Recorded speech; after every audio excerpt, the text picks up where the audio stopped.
अब हम आज प्रारंभ कर रहे हैं 9वें सत्र से। ये सत्र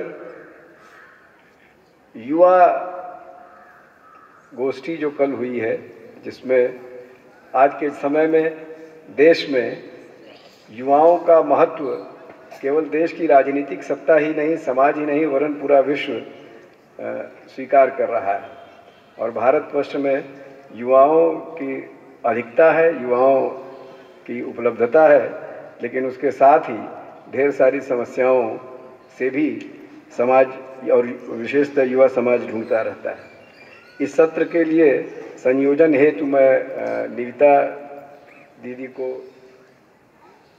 बुलाता हूँ, आह्वान करता हूँ कि आप आएँ और निविता जी के साथ अपने अन्य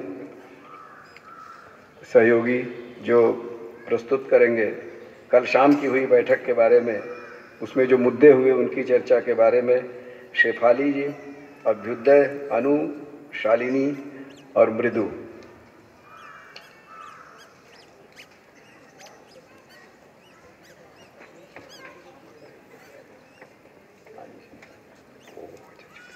इसके पहले कि यह सत्र प्रारंभ हो, मैं अनीस इंसान जी को गीत के लिए आमंत्रित करता हूँ। अनीस इंसान जी संभवतः ठीक है, प्रारंभ करें। निविता जी प्रारंभ करें।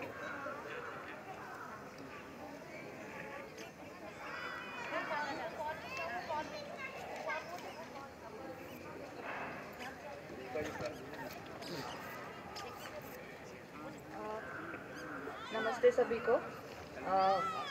पिछले वर्ष में जो गोष्ठी का दौर चला था, युवा गोष्ठी का, अभी हमने, मुझको लगता है इसका जो बैकग्राउंड है, पहली गोष्ठी का सार और आगे के लिए कैसे हमारी आगे की यात्रा चली, उसके बारे में पहले शेफाली दीदी रख लेंगी। सभी को नमस्ते। तो पिछले सम्मेलन में जो सरदार शहर में हुआ था, वहाँ पे ये हुआ, एक पहली बार युवा मंच हुआ, मतलब जिसमें युवाओं की गोष्ठी हुई और गोष्ठी के बाद जो उनके आपस में चर्चा हुई और निष्कर्ष निकले, उसको युवा मंच से रखा गया। तो उसका सार करते हुए इस युवा बैठक में क्या क्या हुआ उसके बारे में बात करते हैं। तो पिछले सम्मेलन में युवा मंच से जो युवाओं के कंसर्न निकल के आए कि हम सभी लोग जीवन विद्या में लगे तो हैं, लेकिन पढ़ते समय जो बहुत सारे प्रकार की समस्याएं आती हैं, उसको हम कैसे हैंडल करें। दूसरा, जो करंट एजुकेशन है, उससे जो अतृप्ति होती है, उसको हम कैसे फुलफ़िल करें। और तीसरा ये निकल के आया था कि हमारे लिए भी आगे इसके लिए क्या प्रोग्राम ऑफ एक्शन है। ये 3 चीज़ें उनके मेन प्रश्न के रूप में निकल के आए थे। तो उन्हीं बातों को आगे बढ़ाते हुए ये हुआ कि इस बार भी एक युवा बैठक रखी जाए और एक बार फिर से बैठ के उन मुद्दों को रिविज़िट करते हुए इसके क्या हम सॉल्यूशंस निकाल सकते हैं, इस पे बात हुई। तो हम सभी लोग कल शाम को बैठे थे। हम सब लोग लगभग 50 से 60 युवा लोग रहे, जो कुछ 18 साल के भी थे, उसमें 21 साल के भी थे, 27 साल के भी थे, 30 साल के भी थे, और हमारे साथ में कुछ हमारे चाचा या हमारी दीदी लोग भी साथ में बैठे थे, हमको गाइड करने और हमको सुनने के लिए। तो कुछ जो शेयरिंग्स हुई कल, चुनौती के रूप में क्या क्या बातें निकली, उसको एक बार मैं रख देती हूँ। तो बहुत सारे हमारे मित्रों ने ये रखा कि हम जीवन विद्या तो कर रहे हैं और हमारा परिवार इससे अभी जुड़ा नहीं है, और हमारे परिवार को शंका हो रही है कि हम सही दिशा में चल रहे हैं कि नहीं चल रहे हैं। तो ऐसे स्थिति में हम परिवार में इस बात की स्वीकृति कैसे बनाएं। एक दूसरा मुद्दा निकल के आया कि जो लोग विवाह के आयु में पहुंच गए हैं, तो उनके मन में कुछ ऐसे प्रश्न थे कि विवाह के लिए जो प्रोसेस होता है, इनिशियल प्रोसेस, उसको कैसे किया जाए। दूसरा, हम विवाह के लिए कैसे तय करें कि हम किस व्यक्ति से शादी करना चाहते हैं। तीसरा, जो विवाह कर चुके हैं या विवाह करने वाले हैं, तो विवाह करने के बाद विद्या को हम अपने लाइफ में और कैसे सुदृढ़ कर सकें, या फिर जिसमें से एक पार्टनर विद्या से जुड़ा है और एक विद्या से नहीं जुड़ा है, तो हम कैसे अपने पार्टनर को इससे इंट्रोड्यूस कर सकें इस बात से। तो ये मुद्दा था। और तीसरा था कि अभी समाज में रहते हुए हम स्वावलंबन को कैसे समझें। क्या हम अपना जॉब छोड़ दें, क्या हम नए तरीके अपनाएं, क्या हम खुद से अपना कुछ समृद्धि का मॉडल खड़ा करें, और हम मनी को कैसे देखते हैं। क्या स्वावलंबन का मतलब सिर्फ खेती और गौपालन ही है क्या। तो इस तरह के कुछ प्रश्न निकल के आए।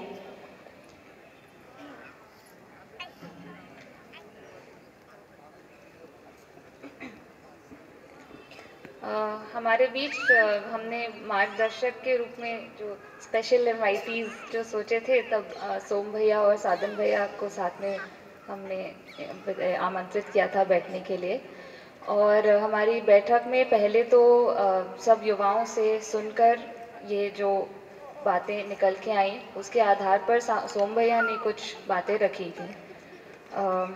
उसमें उन्होंने हमारा ध्यान आकर्षण कुछ बातों पर करवाया कि जिस तरह से हम अपने परिवारों के बीच अगर कुछ भी तरह के कॉन्फ्लिक्ट्स महसूस करते हैं, उन पे स्वीकृति वो क्रिएट करने के लिए, तो वहाँ पर हम अपने ही हम इसको ऐसे एक्सप्लोर करें कि ये कहीं पर उनकी भी जर्नी का भी एक हिस्सा है। हम उसकी पीड़ा पूरी तरह से अपने पर ना लें। कई बार हमारे साथ में ऐसा होता है कि हम उनको, क्योंकि हमारे आसपास के लोग हमारी जर्नी को देखकर, हमको देखकर थोड़े चिंतित हो रहे हैं, उस वजह से हम भी पीड़ित हों, तो हम इसको प्रसव पीड़ा की तरह ही लें, इसको भी एक तरह के उत्सव ही मानें। क्योंकि कहीं ना कहीं हम सभी की मान्यताएं, तो हमारे आसपास भी सभी की मान्यताएं धीरे धीरे पिघल रही हैं, तो वो उस दौर से गुजर रहे हैं, तो उसको उसी तरह से हम अप्रोच करें, ना कि उसको लेकर दुखी हों। और उसमें पर हमारा ही अध्ययन कम पड़ रहा होता है अगर हम देखें कि हमारी मानसिक तैयारी अगर उसमें नहीं बन रही है। आगे उन्होंने हमको एक और सुझाव दिया कि हम आगे के लिए मिलकर किस तरह से एक दूसरे के साथ में मैत्री बनाएं। हम लोग का आपस में एक दूसरे के साथ में मिलना बहुत आवश्यक हो गया है। और ये वाली गोष्ठी देखकर हम लोग को ये एक जो सफलता एक महसूस हुई, वो ये हुई कि हम में भी आपस में एक दूसरे के जर्नी को देखकर ऐसा लगता है कि हम अकेले नहीं हैं। तो आगे के लिए अगले कुछ महीनों में और फिर अगर हो सकता है, स्थिति बनती है, तो हर वार्षिक तौर पे हम एक प्रकार का युवा सम्मेलन के तौर पे हम आयोजित करें, मिलकर 5 या 6 दिन मिलकर किसी संस्था में रहें और एक दूसरे को और जानें, एक दूसरे के साथ में बातचीत हो, और अपने साथ में कुछ और बड़े प्रबोधक के साथ में बैठकर कुछ और डिस्कशंस हो, उस तरह का हम एक प्लेटफॉर्म क्रिएट करें। तो हम सोच रहे हैं अगले साल मई जून में एक बार पहले एक इस तरह की बैठक, एक इस तरह का रेजिडेंशियल प्रोग्राम हमारा मिलकर हो जाए। आगे जो लोग अपने विवाह को लेकर अपने परिवार के साथ में फ़िलहाल उनको जोड़ने के लिए जो प्रयास कर रहे हैं, उनके साथ में उनके लिए भी सुझाव ये आया कि हम लोग उनको लेकर और अपने परिवार को लेकर मिलकर उनके साथ में अगर शिविर करें। एक बार हम लोग का साथ में बैठना हो जाता है, एक शिविर से गुजर जाते हैं, तो एक कम से कम बात पहुंच जाती है सबके पास।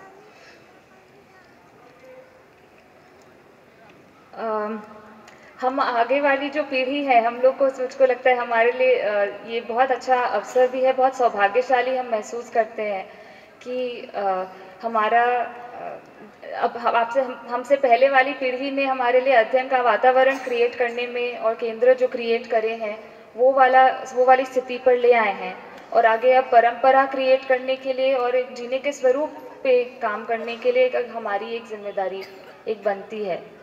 तो इस पर भी काफ़ी चर्चा हुई। इस पे कुछ लोग जो हमारे बीच थे उन्होंने हमारे साथ में शेयरिंग भी किया कि किस तरह से एक रिसोर्स पूल क्रिएट हो सकता है, किस प्रकार से अलग अलग स्किल्स हम देश भर के और लोगों से भी सीख सकते हैं, और अलग अलग तरह के उत्पादन, अलग अलग प्रकार के खेती के प्रयोग या और भी अलंकार से संबंधित वस्तुओं को लेकर प्रयोग, आर्किटेक्चर को लेकर प्रयोग, स्वास्थ्य को लेकर बहुत अलग अलग आयाम को लेकर बहुत सुंदर प्रयोग हो रहे हैं देश भर में, गर्भ संस्कार। तो उनको हम सीखने के लिए उन अलग अलग उसमें जाकर क्षेत्रों में लोगों के साथ में मिलें और लोगों को जोड़े भी, उनके साथ में जुड़े भी।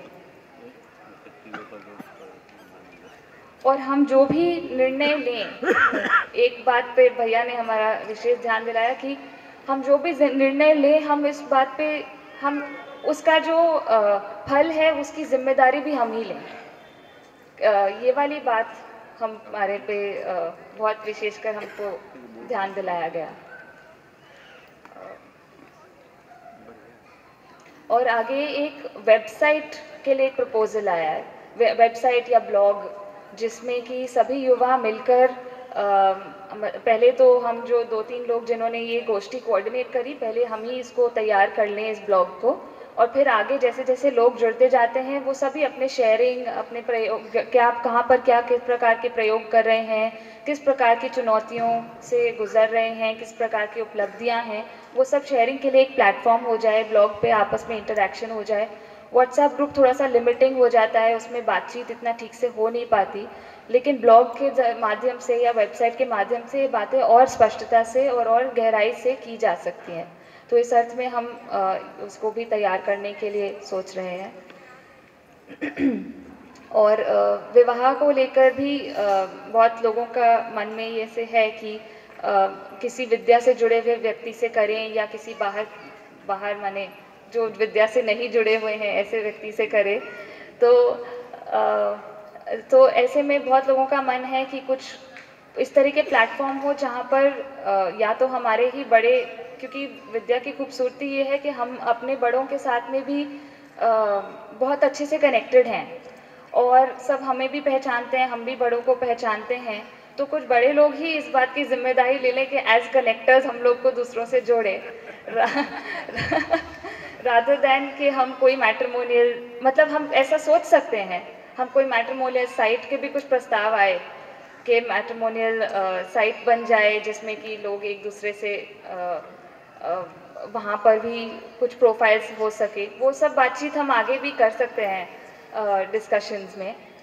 तो अब हम इसमें किस प्रकार की बातचीत हुई और क्या क्या शेयरिंग्स हुई, कुछ लोगों की उपलब्धियां हमें लगे कि सबके बीच हों, कुछ लोग, बहुत लोग इनसे परिचित, कुछ लोगों से परिचित भी नहीं हैं। तो हमने सोचा कि ये हमारे 4 प्रस्तुति करने वाले प्रस्तुतिकर्ता हमारे साथ में बैठे। शालिनी दीदी हैं भुज से, वो अपना परिचय सब खुद देंगे, मैं बस सिर्फ नाम दे रही हूँ। शालिनी दीदी भुज से हैं, अनु रीवा से हैं, मृदु दीदी दिल्ली से हैं और अभ्युदय इंदौर से हैं। तो आप शुरू कीजिए।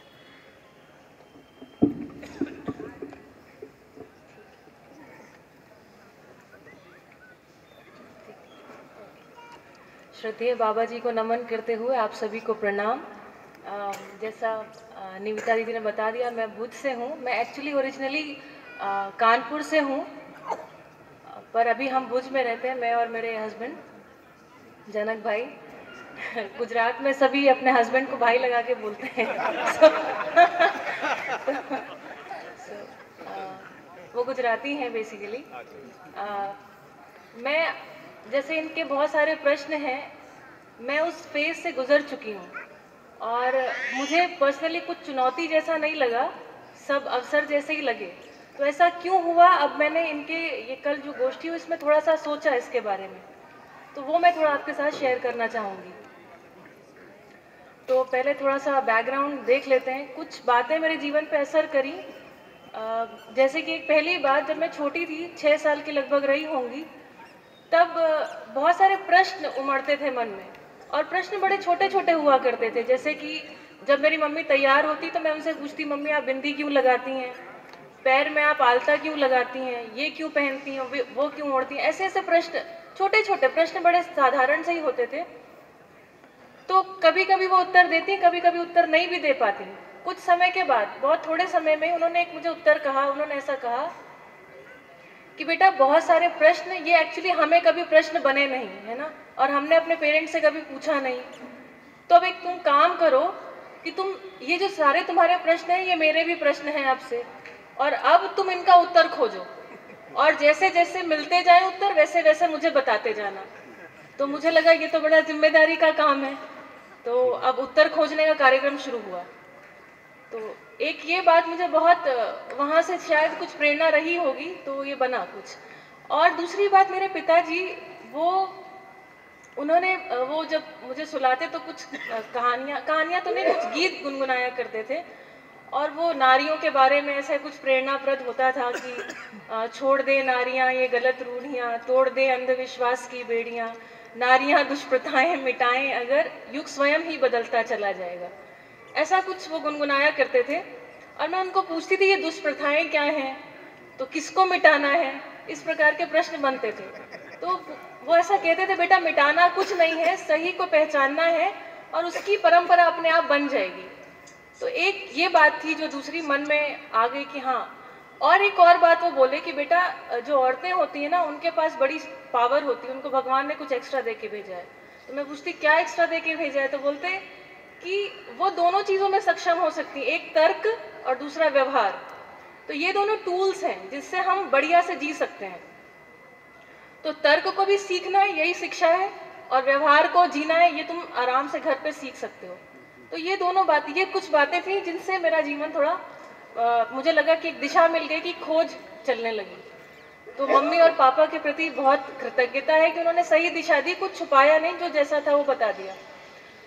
फिर ये यात्रा बड़ी कठिन रही इस अर्थ में, मतलब मेरे लिए कठिन नहीं थी, मेरे पेरेंट्स के लिए थोड़ी कठिन रही, और फिर बाद में मेरे पति के लिए थोड़ी कठिन हो गई। कि ये यात्रा ऐसे शुरू हुई कि गायत्री परिवार, ब्रह्मा कुमारी, जो जहाँ मिला, जिसने कहा मेरे पास उत्तर है, मैंने कहा ठीक है आओ जांचते हैं। तो बस सब जगह आना जाना चालू हुआ। पढ़ाई बढ़िया से करती थी। जो व्यवहार का पक्ष था उसमें मैंने एक चीज़ समझा है, जो मैं सभी को कहना चाहूँगी यहाँ पर जो युवा लोग बैठे हैं, कि हम तर्क बहुत करते हैं, हम अपेक्षाओं को समझ नहीं पाते कि किसी की हमसे वो अपेक्षा क्यों है। उस बात को हमको समझना पड़ेगा और उसकी अपेक्षाओं को पूरा करते हुए, यही व्यवहार का कार्यक्रम है। और तब आगे बढ़ेंगे तो आप देखेंगे ना कि परिवार में आपके प्रति विश्वास हो जाएगा। आप छोटे हैं कि बड़े हैं, इससे कोई फर्क नहीं पड़ता। अगर आप वो करते हैं जो आप कहते हैं तो अपने आप विश्वास बनता है। तो फिर शादी हो गई। शादी होने के बाद कुछ नई नई चीज़ें निकलने लगी। अब जैसे वहाँ तो ब्रह्मा कुमारी वगैरह से तो कार्यक्रम बहुत जल्दी ओवर हो गया। फिर तो कभी मैं उठती, मैं कहती जनक मुझे ज़रा लेके चलो, मुझे विपश्यना जाना है। तो 4:30 बजे उन्हें उठा दिया, अभी लेके चलो ड्राइव करके, 70 किलोमीटर मुझे छोड़ आओ, 10 दिन अकेले रह लो, खाना बना लो। अभी ओशो में जाना है तो डायनामिक मेडिटेशन, चलो तुम भी डांस करो चल के। तो ऐसा घटने लगा। आप सोच सकते हैं उनके लिए कितना कठिन होगा इन सब चीज़ों। मतलब किसी का पति चला जाए ये बड़ी सामान्य घटना है। लोग कहते हैं कि मेरे पति ऐसे हैं वैसे हैं, किसी की पत्नी ठीक। तो कुछ तड़प थी मन में और फिर विपश्यना करने के बाद कुछ प्रश्न बन गए। बहुत रात भर नींद नहीं आती थी, ऐसा कुछ हो गया। तो इन्होंने बोला कि चलो घूमने चलते, तो मैं अहमदाबाद घुमा के लाते हैं। 10:30 बजे थे करीब, एक मैसेज आया कि कल भुज में कुकमा में एक ये है जीवन विद्या का कुछ परिचय शिविर है। तो मैंने कहा चलो अभी इधर जाना है। और आप विश्वास मानिए, मैं गई ना, मैंने सुनना शुरू किया, पदार्थावस्था, प्राणावस्था, बस यहीं से शुरू किया था। रवि तामगाडे जी हो यहाँ पर होंगे, उनके प्रति भी बहुत कृतज्ञता है मेरी। तो उनका जो शिविर था, बस जैसे सुनना शुरू किया वहां से समर्पण शुरू हो गया कि बस यही है जो मैं शब्द में व्यक्त नहीं कर पा रही थी, जो प्रश्न भी व्यक्त नहीं थे, उत्तर भी व्यक्त नहीं थे, वो सब अभिव्यक्त हो गए। किसी ने कुछ कर दिया ऐसा लगा। और शिविर पूरा हुआ, मैंने कहा मुझे अध्ययन करना है बस। और उसके बाद ये अध्ययन की प्रक्रिया चालू हो गई। जनक हमेशा साथ में है। जो मैं कहना चाहती हूँ वो ये कि चुनौतियाँ कहीं नहीं है। अगर आप अपनी जो आपसे किसी की अपेक्षाएं उनको पूरा करते हुए चलते हैं ना, तो विश्वास बना ही रहता है। जैसे मेरे पेरेंट्स ने कभी नहीं कहा कि बेटा इससे शादी मत करो या ये ठीक नहीं है, ऐसा कुछ भी कभी भी नहीं, कोई अड़चन नहीं। तो वो अड़चन ना होने का कारण जो मैं अपने आप में देख पाती हूँ वो इतना ही है क्योंकि मैंने ठीक से, मतलब जिसकी जो अपेक्षा है उसको पूरा करते हुए परिवार में निर्वाह कर लिया। ठीक है, बस इतना ही कहना चाहती हूँ। धन्यवाद। जनक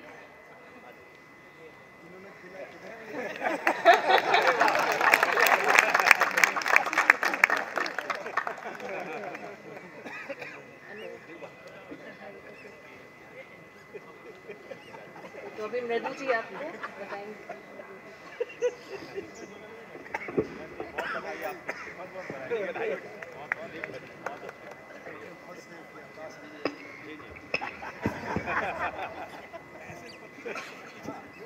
सभी को नमस्कार।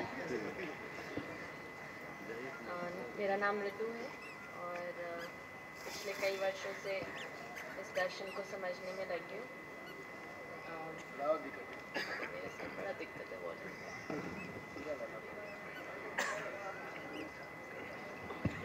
आवाज़ आ रही? हाँ जी जी। तो बाबा जी का स्मरण करते हुए बात शुरू करती हूँ। कल जब गोष्ठी हो रही थी तो है ना, उधर काले बाल वाले युवा भी थे और सफ़ेद बाल वाले युवा भी थे। बहुत अच्छा लग रहा था। फिर एक पर्चा पास हुआ साइन करने के लिए ना, वो ईमेल, व्हाट्सएप नंबर वगैरह। तो मैं लिखने वाली थी तो मुझे किसी ने कहा ये 35 और अंडर के लिए तो मुझे पास करना पड़ा। तो मेरा युवा वाला फेज ओवर हो गया, ये मुझे कल बहुत अच्छे से पता चल गया। तो और कल जब सबकी बातें सुन रही थी तो बिल्कुल रिलेट हो रहा था, है ना, अपन भी उस चीज़ों से गुजरे जैसे शालिनी दीदी कह रही थी। तो ये तो दिखता है कि लगभग सभी लोग सेम डिलेमा से गुजरते हैं। तो मुझे लग रहा था डिलेमा वाली बात पे ना बात करके उसके लिए मैंने अपने टाइम पे क्या सल्यूशन सोचा, है ना। डिलेमा तो वही था, परिवार में सब सोच रहे थे क्या हो गया, पागल हो गए, है ना, काम क्यों नहीं कर रहे हैं वगैरह वो सारा, या काम कर रहे तो ऐसा काम क्यों कर रहे हैं, शुरू में जो डाउट्स आते हैं, है ना। फिर दोस्त लोग छूटने लगे, वो दोस्त कह रहे थे कि कैसे साधु टाइप हो गए हो, कुछ खाते पीते नहीं हो, ये सब वो सारा जो होता है। पर जो चीज़ें मदद करी मैंने सोचा वो शेयर करती हूँ ब्रीफली। एक तो मुझे लगा कि सुलझे हुए लोगों के साथ समय बिताना, ये मुझे बहुत सेव किया। क्योंकि अपन के डिलेमाज हैं, उन दूसरों के भी वही डिलेमाज हैं, आपस में शेयरिंग अच्छा लगता है, पर एक पॉइंट के बाद क्या होता है, कोई आगे का रास्ता नहीं निकल पाता। तो जो लोग इसके आगे का देख पाए हैं उनके साथ ज़्यादा समय बिताना, ये मुझे बहुत यूज़फुल लगा। तो सारे संस्थाओं में जाके समय बिताना, इसी में मेरा अधिकतर पहले 3 वर्ष गए। दूसरा अध्ययन से तो अब सब परिचित हैं ही, तो अध्ययन एक बहुत महत्वपूर्ण कड़ी रही। उसमें भी जो हमने लेखन वाला काम किया, पाठ्यक्रम लिखने वाला, उसमें पहली मेरे लिए जो मुद्दा शुरू में विद्या में खड़ा हुआ था वो था ध्यान को लेके, क्योंकि बहुत सारा मेडिटेशन करके निकले हुए थे, तो ध्यान की क्या प्लेसमेंट है। तो जब पाठ्यक्रम लिखने वाला काम किया ना, तो मुझे समझ में आया ध्यान क्या होता है। पूरे समय एक वस्तु पे ध्यान बना रहना, बेशक आप खा रहे हो, पी रहे हो, घूम रहे हो, मैंने सब कुछ किया, शादियाँ अटेंड करी, सब किया, पर कल्पना में वही सब चलता रहा। तो पहली बारी मुझे समझ में आया ध्यान क्या होता है। तो उसमें लिखने में, है ना, वो मुझे बहुत सहायक हुआ। तो सबके लिए कुछ कुछ ऐसा अलग अलग हो सकता है। जैसे अंकित मेरे हस्बैंड के लिए फिल्म मेकिंग हो सकता है कि उसमें उनका वस्तु पे बहुत ध्यान जाता है, किसी के लिए कुछ और हो सकता है, मेरे लिए वो लिखने में निकल के आया। तो अध्ययन में जो पठन वाला पार्ट था वो तो बना रहा, पर ये लिखने वाले ने वो गति बढ़ा दी। तो मुझे लगता है सब लोग अपने लिए ऐसा कुछ आइडेंटिफाई कर सकते हैं जिससे उनमें वो जो अपने अंदर वो चीज़ पे कॉन्स्टेंटली ऑटोमेटिकली ध्यान बना रहे उस चीज़ को ढूंढ पाएँ। तो जैसे कुछ लोगों के लिए शिविर लेने से वो होता है, तो ना जैसे युवा लोग आपस में है ना गोष्ठियाँ, शिविर ये सब सोच सकते हैं, और या बच्चों के साथ सोच सकते हैं, तो वस्तु पे फिर ध्यान बना रहता है। दूसरा मैंने देखा दोस्त तो छटे है ना, उसमें तकलीफ भी हुई है ना, जिन लोगों के साथ पहले बहुत सारी गप्पे शप्पे होती थी वो है ना बंद होने लगी, तो उनको हमारे साथ मज़ा नहीं आया कुछ दिनों बाद। हमें तो फिर भी उनकी कंपनी अच्छी लग रही थी, तो थोड़े छटे है ना, कुछ वापस भी आ गए, पर शुरू में तो छटे ही क्योंकि उनको लग रहा था हम अजीब से हो गए। तो पर एक चीज़ मुझे जो अच्छी लगती है, बेशक मैं हमेशा कंप्लेन करती रहती हूँ कि मैं दिल्ली में क्यों रहती हूँ, पर एक चीज़ जो मुझे लगता है कि दिल्ली में रहते हुए जो हम लोग का वातावरण बन गया है वो काफ़ी ठीक, मतलब क्या कहूँगी, मीडियम अनुकूल है। मतलब कि एक तो है ना हम लोग के घर में जैसे दिल्ली में मिलते हैं तो है ना मीट शराब ये सब तो बहुत आम चीज़ है गेट टुगेदर्स में, है ना, ये सब अब हमारे घर में ना आता है ना उस तरह के लोग आते हैं, तो वो अपने आप ही सहज तरीके से हो गया, उसमें किसी को कुछ मतलब वो भाव रूप में कुछ ऐसा बोलना पड़ा या नेगेटिव हुआ, ऐसा कुछ नहीं। तो एक तरह से वो वातावरण अपने आप हो जाता है, समय लगता है, हमें 5-7 साल लगे वो वातावरण बनाने में अपने लिए, बट वो सहज रूप में हो गया। तो एक मुझे ये भी लगता है कि जहाँ अगर पीड़ित महसूस करते कि जहाँ हैं, बट अगर अपने में बने रहते हैं और अपने साथ के लोगों के साथ बने रहते हैं तो एक वातावरण अपने आप निकल के आने लगता है। दूसरा, सभी लोग एक बात से बड़े परेशान है, काम को लेकर, स्वावलंबन को लेकर। तो मेरी राय हो सकता है इसमें थोड़ी अलग हो, पर मैं सोची थी शेयर करूँगी, फिर है ना उसके बाद देख सकते हैं। मुझे लगता है कि काम में कार्य में तृप्ति, ये तो वैसे भी समृद्धि से कम में पूरा होगा नहीं, मतलब समृद्धि के भाव से ही वो कार्य में तृप्ति आएगी। और अभी बाबा जी ने है ना बहुत बारी ये बात रिपीट करी कि समाधान पहले, समृद्धि उसके बाद। तो मुझे जो लगता है कि समाधान पे काम किया जाए, है ना, अभी कार्य के लिए जो करना कर लो, है ना, उसमें संबंधों में तृप्ति खोजो वहाँ पे, या अलग प्रकार से तृप्ति खोजो, और अपना जो इनकम सुनिश्चित करना है वो सब कर डालो जितना भी, जब तक समय है। और जैसे अगर आपके लिए अनुकूल परिस्थितियां नहीं है कि आप समृद्धि वाला पाथ अभी चूज कर सकते हो, तो तब तक जो काम है वहाँ पे जिन लोगों के साथ आप इंगेज कर रहे हो उनके साथ संबंध वाले पार्ट को देखना, उनके साथ भाव वाले पार्ट को एक्सप्लोर करना, अपनी इनकम को सुनिश्चित करना, परिवार को असुरक्षित नहीं महसूस होने देना, वो सारे जो मुद्दे हैं, और समाधान वाले पार्ट को अच्छे से सुनिश्चित अपने लिए करते रहें। तो मुझे लगता है उसमें भी अपने पास काफ़ी समय है। और फिर जब अपन थोड़ा स्टेबल फील करते तब स्वावलंबन वाले पार्ट को मुझे लगता है इनिशिएट कर सकते हैं, क्योंकि उसमें बहुत समय जाता है और जान जाती है, और उसमें आपको अपना फिर पठन साइड करना पड़ता है। तो है ना, हम लोगों ने एक शॉप शुरू करी थी दिल्ली में निर्वाह के नाम से। तो बेशक उस समय तक काफ़ी पठन हो गया था, पर वो जो 5 साल हमने लगाए उसमें मेरा अध्ययन बिल्कुल साइड हो गया। तो मुझे ऐसा लगता है थोड़ा और मुझे अपना अध्ययन करके वो शुरू करना था, ताकि वो क्या कहते हैं, और अपने अंदर जो स्थिरता होती है ना, उसके बाद वो कार्यक्रम शुरू करने में सहूलियत होती है। अभी क्या है, वो स्वावलंबन वाले पार्ट में हम पहले कूद जाते हैं और फिर अध्ययन छूट जाता है। तो समृद्धि को सुनिश्चित करने के लिए लगना पड़ेगा, बिल्कुल सब बाकी सारे काम छोड़ के करना पड़ता है, मुझे ऐसा लगता है, मतलब या एटलीस्ट साइड पे करना पड़ता है कुछ समय के लिए। इसीलिए पहले समाधान वाले पार्ट को अच्छे से कर लिया जाए, और काम वाले पार्ट पे ज़्यादा चिंतित मुझे लगता है नहीं हो तो अपने लिए ज़्यादा रिलैक्सिंग रहेगा। और बस, और बाकी मुझे लगता है ये समय में अपने भाव को ऑब्जर्व करना, देखना, और विवाह वाले मुद्दे पे भी थोड़ा मेरा राय ये है कि हम लोगों ने भी तो है ना, जैसे अगर खुल के बात करूँ तो अंकित और मैं भी दोनों जीवन विद्या से जुड़े हैं, है ना, और शादी करें तो लगा कि वाह वाह विचार मिलते, सब मिलता है, ये होता है, फिर 5 साल के बाद पता लगता है विचार ज़रूरी नहीं है मिलते हैं, बहुत अलग भी हो सकते हैं।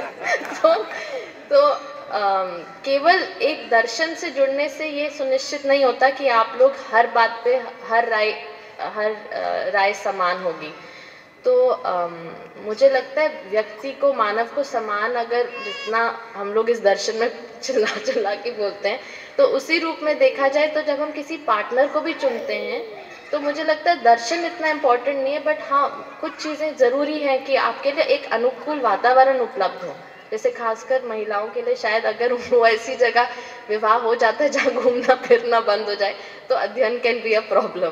तो इसीलिए थोड़ा तो उस तरह का अनुकूल वातावरण के लिए आप सोच सकते हो, या जैसे कुछ हैबिट्स हैं जो बिल्कुल है ना अलग दिशा में जा सकती हैं, उनको आप है ना कह सकते हो ये हैबिट्स ना हो, ऐसा कुछ हो सकता है। बट दर्शन मुझे ऐसा पर्सनली लगता है तो बढ़िया, नहीं है तो भी बढ़िया है, ऐसा मेरी राय बनी है 10 साल की शादी के बाद।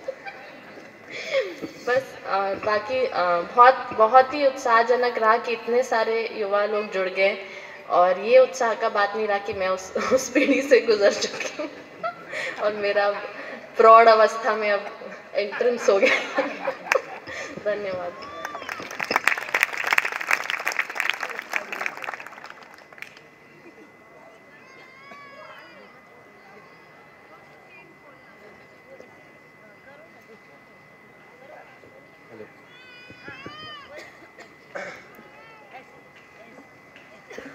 सभी को नमस्कार।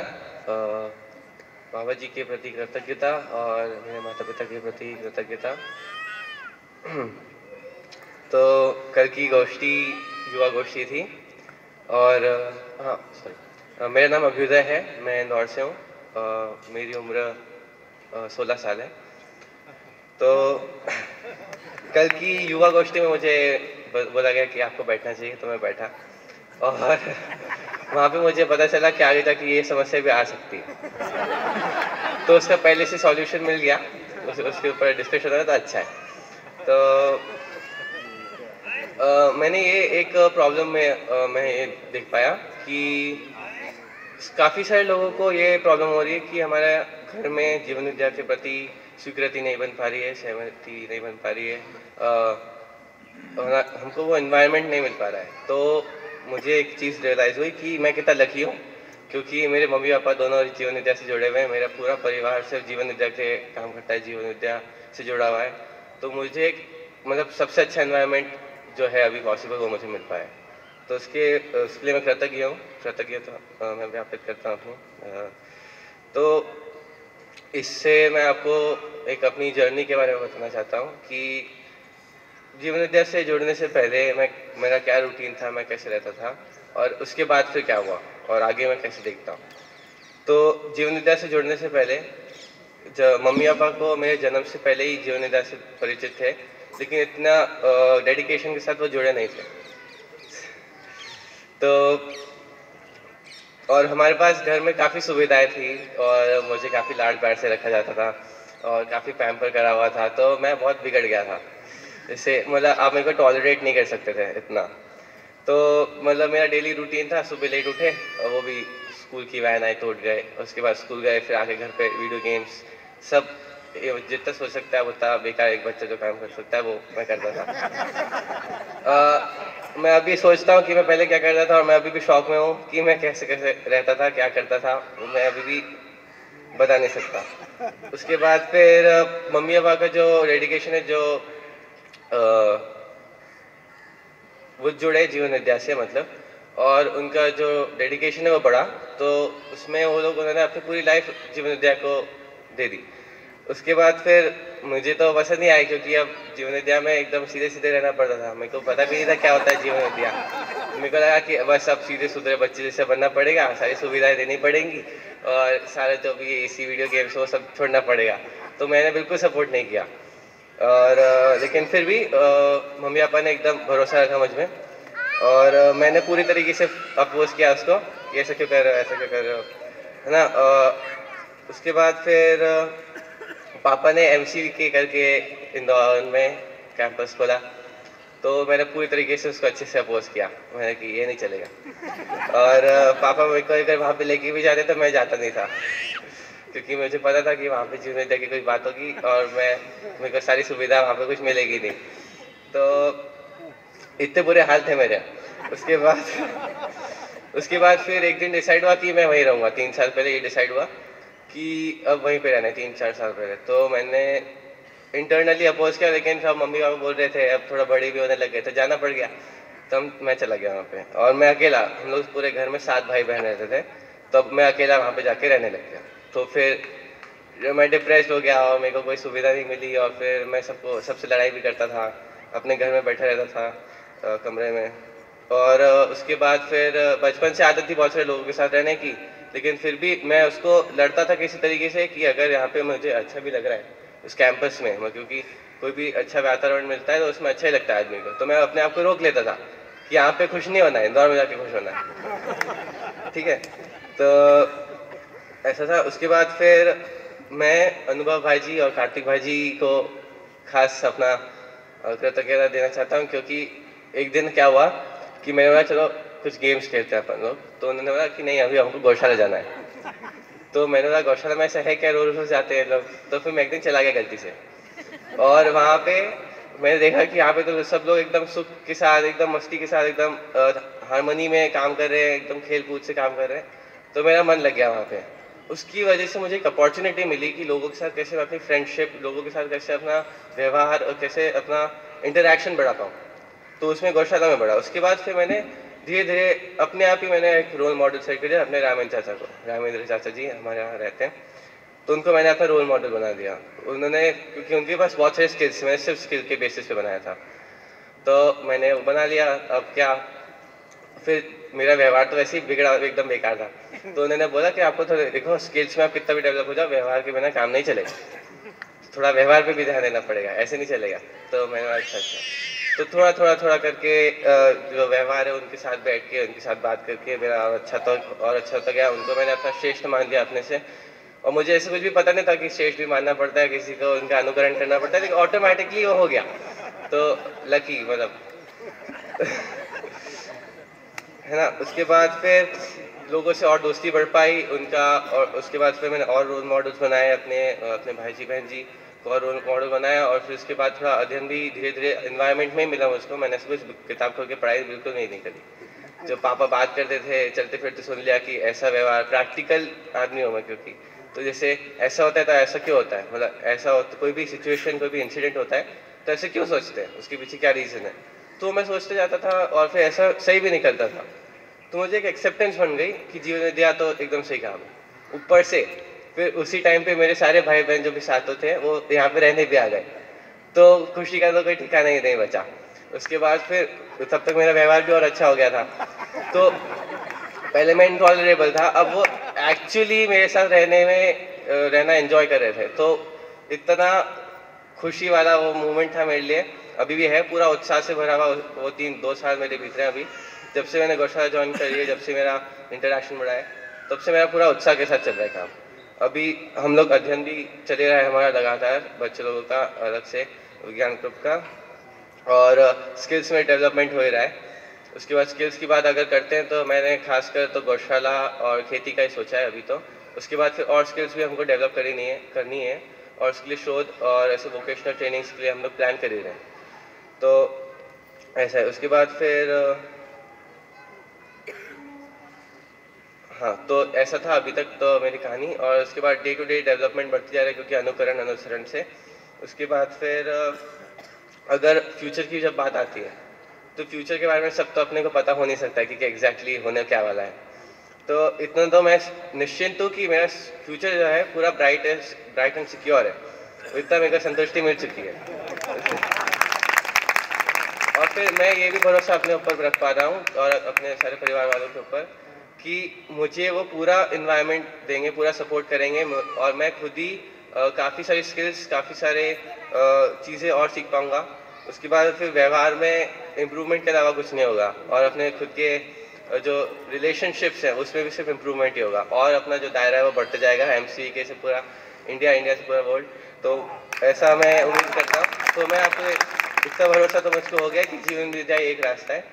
और इसके अलावा अब जैसे जीवन विद्या से जो भी जुड़ चुके हैं वो कहीं दूसरी भी जगह जाने जाएंगे तो वो जा नहीं पाएंगे। अब रास्ते बंद हो गए सारे, फंस गए हो या तो आर्या पार। तो और ऐसे ही सब है, तो बिल्कुल मैं एकदम निश्चिंत हूँ अपने फ्यूचर के बारे में और सब बढ़िया है।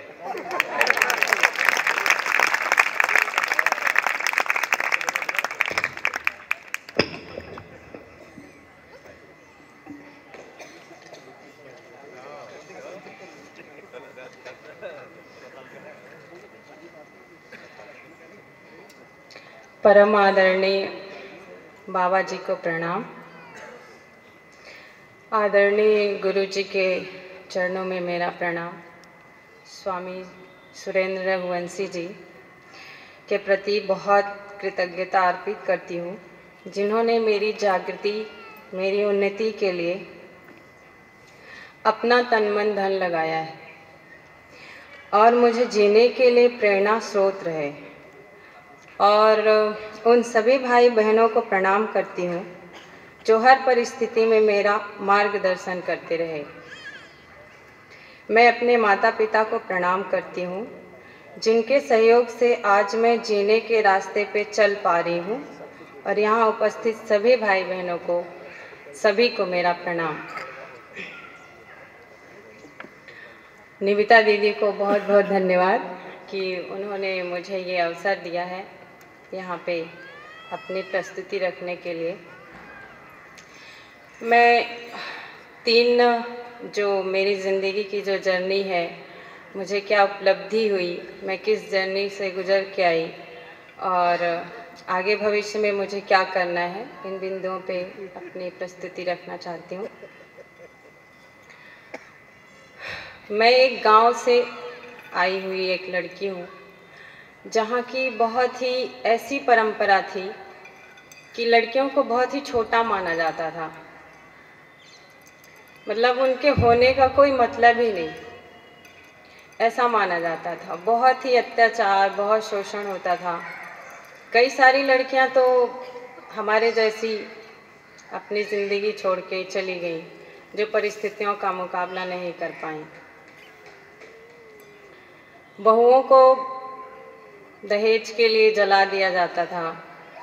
घर में इतना शोषण, पुरुष औरतों को अपने पैर की जूती समझता था और इतना भयंकर अपमान बुजुर्गों का, स्त्रियों का और लड़कियों का, इन सारी परिस्थितियों के साथ मैं जीती हुई, यह मुझे कभी स्वीकार नहीं होता था और अक्सर खोजती थी कि ये सब कैसे ठीक हो। पर एक बात और थी कि मैं ये ज़रूर सोचती थी कि मेरे होने का कोई प्रयोजन है। परमात्मा ने मुझे बनाया है तो किसी अर्थ के लिए बनाया है। पहले तो जीवन विद्या नहीं मिली थी तो परंपरा का वही शब्द था, परमात्मा जो भी कुछ करता है सही करता है। तो मुझे बनाया है अगर इस धरती में तो किसी प्रयोजन के लिए ही बनाया है, पर वो चीज़ क्या है, कहाँ मिलेगा, कैसे मिलेगा, ये मुझे पता नहीं था।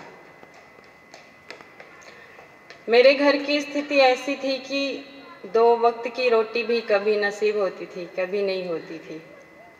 मम्मी थी जो कमाती थी, पिताजी थे जो कुछ नहीं करते थे और बहुत ही नशा करते थे, तो उनके कारण भी घर की स्थितियां ठीक नहीं थी। हम 3 भाई 2 बहनें, दीदी हमारी सबसे बड़ी हैं जो ससुराल जा चुकी थी जब मैं 5 साल की थी, तो घर की सारी जिम्मेदारी मेरे ऊपर थी और हम लोगों ने कैसे भी कर के भैया और मम्मी ऐसे ही मजदूरी करके हम लोगों को पढ़ाया लिखाया, बड़ा किया। इन परिस्थितियों को झेलते हुए मैं अक्सर बहुत रोती थी और बचपन से ही मुझे कहानी, कविता ये सब लिखने का बहुत शौक था और जब भी मैं बहुत दुखी होती थी तो अक्सर कहानियाँ लिखती थी। धीरे धीरे मैं बड़ी होती गई, विरोध बहुत करती थी क्योंकि मुझे गलत स्वीकार नहीं होता था। मेरे पास में, पड़ोसी में जब भी शोषण होता था लड़कियों के प्रति और महिलाओं के प्रति, तो मैं वहाँ ज़रूर खड़ी मिलती थी, चाहे भले मुझे बाद में पिटाई सहनी पड़े। बुजुर्गों का मैं बहुत सेवा करती हूँ क्योंकि मुझे बहुत अच्छा लगता है। हमारे गांव में बहुत सारे ऐसे बुजुर्ग थे जिनको कान से नहीं सुनाई देता था, आँख से नहीं दिखाई देता था, तो उनके घर के लोग उनका सम्मान नहीं करते थे, ऐसे मानते थे कि किसी काम के नहीं हैं। तो उनकी मैं सेवा करती थी।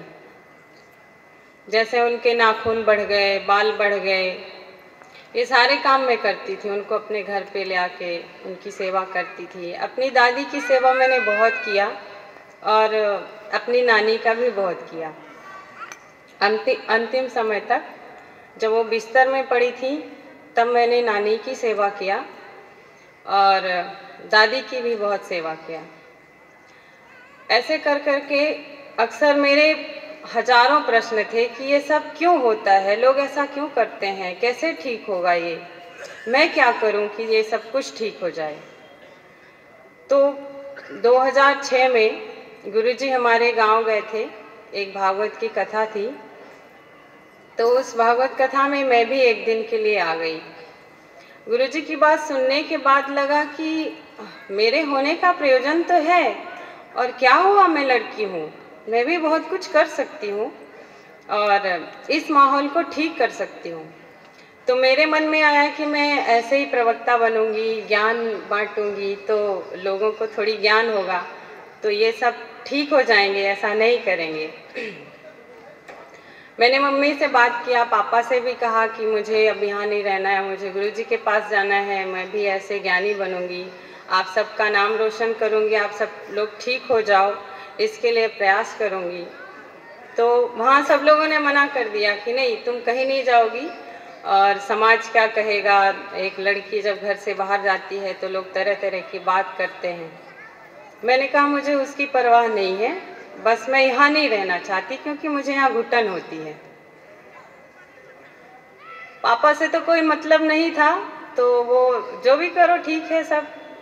सबसे ज़्यादा तो जिम्मेदारी मम्मी की थी, तो मम्मी को लगता था मैं चली जाऊंगी तो घर का क्या होगा, क्योंकि सारी जिम्मेदारी तो मेरे कंधे पे थी। तो सब लोगों ने मना कर दिया। 2-3 साल में उनसे कहती रही, तो मम्मी का कहना ये था कि बेटा तुम जाना चाहती हो, चली जाओगी तो घर का क्या होगा। तो मैंने कहा भैया बड़ा हो गया है, उसकी शादी कर दो, एक बहू आ जाएगी मेरी जगह पे, घर का काम संभालेगी, मैं चली जाऊंगी। तो क्योंकि पापा की स्थिति ऐसी नहीं थी कि भैया की वो शादी कर सकें, तो मैं और मेरी दीदी हम दोनों ने मिलके ये योजना बनाई कि चलो एक लड़की ढूंढते हैं और भैया की शादी करते हैं। तो दीदी ने कहा ठीक है। दीदी जहाँ ससुराल है जहाँ उनका, वहाँ से 2-3 किलोमीटर दूसरे गांव में, उन्होंने कहा एक लड़की है, तो तुम आ जाओ, देख लो, ठीक लगे तो बात कर लेना घर में। फिर हम दोनों बहनों ने लड़की को देखा, ठीक लगा। चूँकि मेरी भाभी जहाँ की हैं वो 6 बहनें ही थीं और उनके पिता अपाहिज थे, उनके घर की स्थिति भी सेम ऐसी ही थी।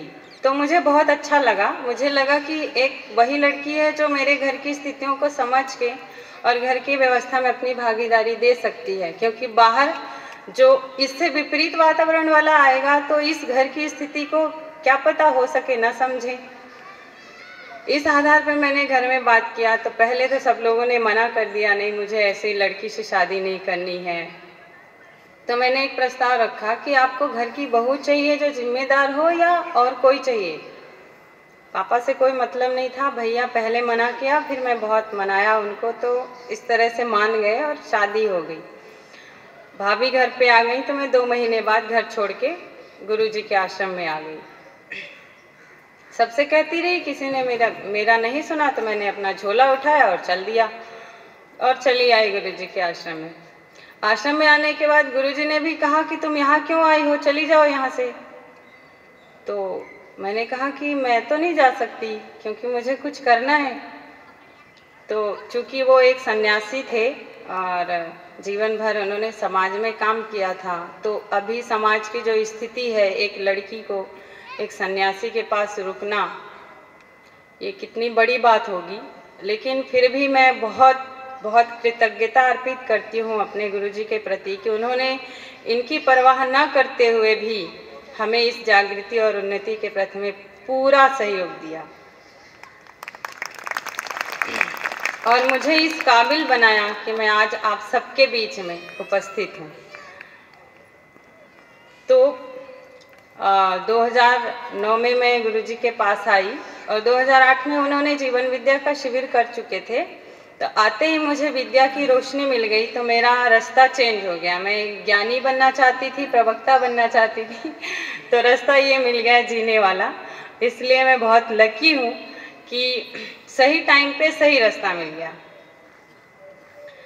तो वहाँ से निकलने के बाद यहाँ मैं जीवन विद्या का गुरुजी ने बहुत सारे शिविर कराया और यहाँ आश्रम की सारी जिम्मेदारी भी मेरे कंधे पे थी। तो 8 साल में गुरुजी के साथ रही, गुरुजी के आश्रम में रही। उनका साथ तो बहुत नहीं मिला, वो बाहर ही ज़्यादातर रहे, लेकिन जितना भी मिला उसके लिए बहुत बहुत कृतज्ञता। इस तरह से फिर मैंने जब शिविर कर लिया तो मुझे लगा कि मैं अपने परिवार को कैसे ठीक करूं, क्योंकि बात यहाँ परिवार की होती है और हमारी मूल इकाई परिवार है। तो मैंने अपने पापा को शिविर कराया, रामजी भाई का। और फिर एक शिविर करने के बाद मैंने पापा से कहा कि पापा आप जो करते हो एक बार जांच लो कि ये ठीक है कि नहीं ठीक है। आप जो घर पे करते हो, मार पिटाई, गाली गलौच, नशा व्यसन, ये जो भी करते हो ये ठीक है कि नहीं ठीक है, एक बार जांच लो। तो उनके ऊपर बहुत फ़र्क नहीं पड़ा और आश्रम में अभी आते थे तो वो नशा करते ही थे। फिर मैंने एक दिन कहा कि देखो आपको 2 में से किसी एक को चुनना पड़ेगा, या तो बेटी चुनो या नशा चुनो। नशा है तो फिर मैं आपके साथ नहीं हूँ और मेरा साथ चाहिए तो नशा तो छोड़ना पड़ेगा। पता नहीं पापा को क्या लगा और उन्होंने सारा जो भी नशे का सामान लिए थे वो सब ले जाके तालाब में फेंक दिया और उस दिन से आज तक हाथ नहीं लगाया। 40 साल का अभ्यास उन्होंने एक दिन में एक चुटकी में छोड़ा। तो ये मेरे लिए बड़ी उपलब्धि रही। पापा जैसे ही घर में गए तो बाजार भी नहीं जाते थे और उनके दोस्त भी, वो नशा वाले भी घर पे आना छोड़ दिए। तो मम्मी काफ़ी खुश रहने लगी। तो उनके बीच में जो झगड़े वाला काम था वहाँ प्रेम पैदा हो गया, तो दोनों एक साथ जीने लगे। तो ये भी मेरे लिए उपलब्धि रही। और जिस घर में खाने के लिए नहीं नसीब होता था उस घर में, क्योंकि समाधान मन में आ गया तो समृद्धि की तरफ ध्यान गया। पापा जिम्मेदारी लिया तो घर में समृद्धि अब बहुत बढ़िया से रहती है। सब लोग मिलके आपस में बैठ के, कोई भी बात हो जाती है तो बैठ के चर्चा कर लेते हैं, एक दूसरे पे इल्ज़ाम नहीं लगाते और सब परस्पर एक दूसरे के सहयोगी बन के समाधान समृद्धि के साथ जी पा रहे हैं। ये मेरी उपलब्धि रही है।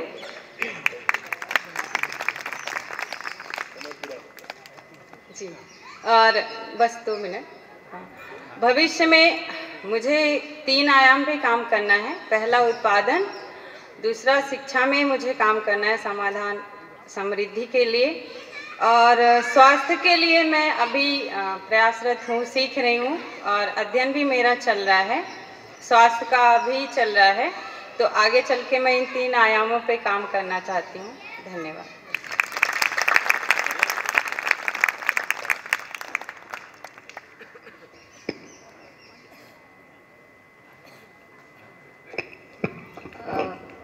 कल रात को जब ये युवा गोष्ठी पूरी हुई तो जिगर भाई, इसका कोऑर्डिनेशन का काम जिगर रावल भाई, शिफाली दीदी और मेरा था।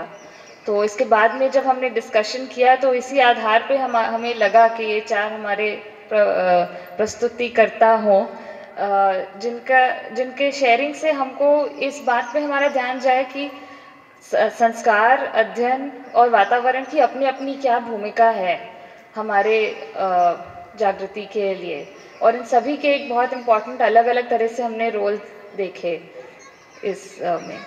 तो इसके आगे फिर आप कुछ रखना चाहोगे कि? ठीक है, तो धन्यवाद सभी को।